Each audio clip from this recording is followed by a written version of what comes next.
નમસ્કાર, CB24 news સાથે હું રેશમા આપનું સ્વાગત કરું છું। રાજસ્થાનના પાલીમાં જૈન સાધુની થયેલી નિર્મમ હત્યાના પડઘા હવે અમદાવાદમાં પડ્યા છે।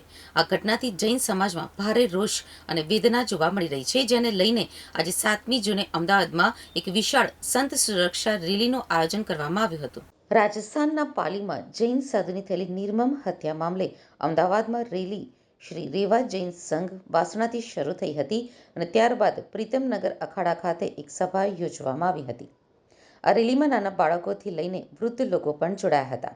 અતિશય ગરમી હોવા છતાં જૈન સમાજના લોકો મોટી સંખ્યામાં સભા સ્થળે ઉમટી પડ્યા હતા, જેમાં જૈન અગ્રણીઓએ હિટ એન્ડ રન પદ્ધતિથી ટાર્ગેટેડ કિલિંગનો આરોપ લગાવ્યો હતો, તો VHPએ કમિટી બનાવી તપાસ કરવાની માંગ કરી હતી। જૈન સમાજના આગેવાનોએ જણાવ્યું હતું કે છેલ્લા 15 દિવસમાં 4 જૈન સંતોની હત્યા કરવામાં આવી છે।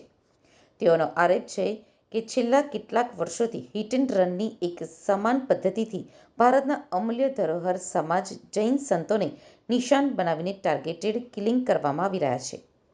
રાજસ્થાનના પાલીમાં પણ સર્વિસ રોડ ઉપર ટ્રક ચાલકે અકસ્માત સર્જીને જૈન સાધુને કચડી નાખ્યા હતા। એક્સિડન્ટ વગેરે કરવામાં આવે છે એવા જે કોઈ વ્યક્તિ હોય એ વ્યક્તિની તાત્કાલિક ધોરણે ધરપકડ થવી જોઈએ અને એના મૂળ સુધી પહોંચવું જોઈએ। આ કોણ કરી રહ્યું છે ને કોણ કરાવી રહ્યું છે કાયદો લાવવો જોઈએ કે જ્યારે આવા હિટ એન્ડ રન કેસ થાય છે તો એને ખાલી અકસ્માતમાં જે જતું રહે છે એની જગ્યાએ એવો કાયદો બનાવે કે ફરતીને આવું અકસ્માત કરતા કોઈ બી ડ્રાઈવર એક વખત કોઈ બીનો સપોર્ટ કરતા વિચાર કરે।